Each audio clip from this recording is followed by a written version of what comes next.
I'm scared. I've always been scared. I was born scared.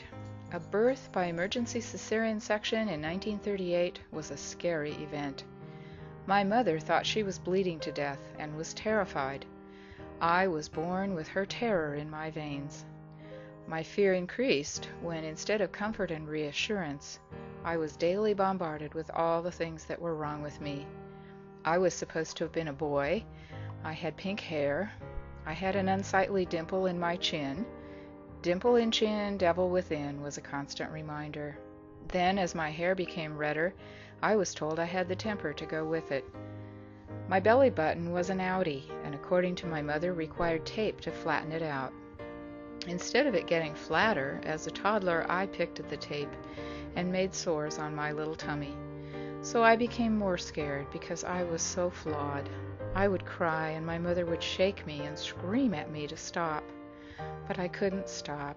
I only cried harder. Not that there's anything wrong with being scared. I'm sure we're all scared to varying degrees. However, I did something with my fear that, while at the time was the best way I knew to survive, became quite destructive in later years. I shut down all of my fears, actually all of my feelings, and began to pretend that everything was wonderful, that it was perfect, that I was happy. I was so good at pretending that I didn't even realize I was pretending. In the meantime, I was struggling to please my mother so she would love me, but try as I might, I never quite measured up. I was always held responsible for her happiness.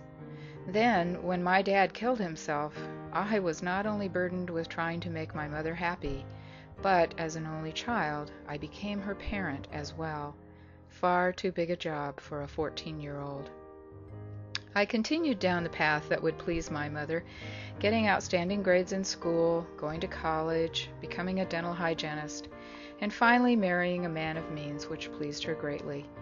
I looked great on the outside. Looking back always brings up the possibility of regrets. My biggest regret is that I've pretended through the years that I was someone I wasn't, that I was happy, that I thought everything was wonderful, that I didn't have any regrets. How could I have fooled myself so completely? I feel sad that I shut down so early in life, and that because it was so early, my self-deception was embedded in my cells, almost impossible to get to become aware of, and to change. But it's happening, and even though the process is painful, the underlying joy and gratitude make it worth every step. My second regret is that I didn't know how to parent, how to appreciate my children, how to be there for them, and as a result, we became emotionally estranged. Since I was still love-starved, having not been loved, at least to my satisfaction, as a child, but then who is, I had high expectations that when my children were born, surely they would love me and do for me as I had for my mother. This was an unconscious expectation at the time. However, somehow, my kids were more invested in their own agendas. And even though I was unmercifully domineering and controlling, my kids refused to cooperate.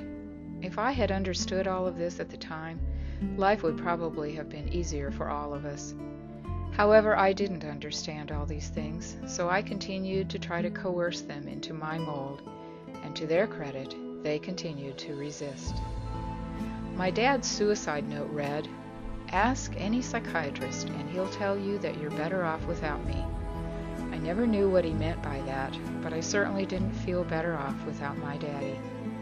But I have to say that I've often thought my kids would have been better off with a different parent. I was on automatic pilot and was clueless about nurturing them emotionally. For years I've been trying to make up for having been a robotic mother, but it's not working. I didn't get my mother's love, and I don't think my kids get my love, probably because they think I'm trying to fix them, and yet it's me I'm trying to fix.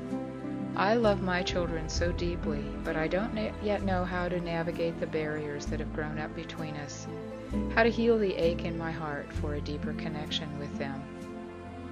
As a child, when people would refer to me as a tomboy, it was like a breath of fresh air. It was who I was. I delighted in that designation. I felt known, recognized. But what happened? Unfortunately, my being a tomboy was yet another flaw, so I surrendered to my mother's feminization, normalization project. Even though I loved seeing little girls with short-cropped hair, I had to have long pipe curls, which I hated.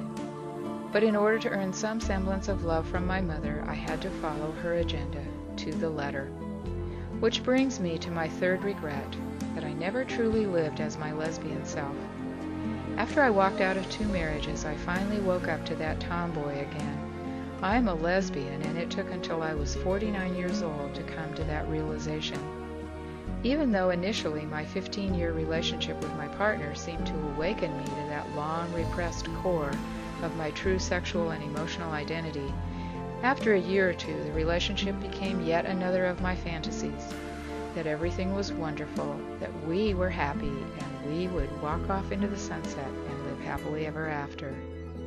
I was, of course, devastated by the breakup, but now I'm grateful because it led to the deepest shattering of my carefully guarded pretend self. Even though my life has consisted of unrealistic expectations, dashed hopes, and false optimism, lived out in robotic unconsciousness, telling my story has been yet another step in facing my fears and fantasies, and coming out as me